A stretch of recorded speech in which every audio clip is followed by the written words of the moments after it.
आपल्या बिझनेसला व्हॉल्यूम आणि मार्जिनच्या 2x2 मॅट्रिक्समध्ये टाकलं ना तर 4 क्वाड्रंट होतात. त्याच्यातला low volume low margin business करण्यात अर्थच नाही. हाय व्हॉल्यूम आणि हाय मार्जिन बिझनेस अस्तित्वातच नाही आहेत, एक ॲपलचं उदाहरण सोडलं तर. मग राहिले कुठले 2, की हाय व्हॉल्यूम आणि लो मार्जिन हा एक क्वाड्रंट राहिला आणि लो व्हॉल्यूम आणि हाय मार्जिन.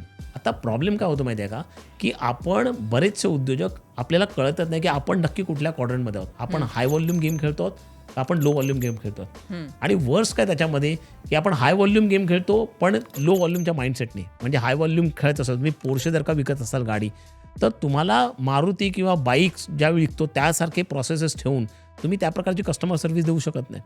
आणि तुम्ही जर का लो व्हॉल्यूम गेममध्ये खेळत असाल तर transactions, turn around, speed is extremely important.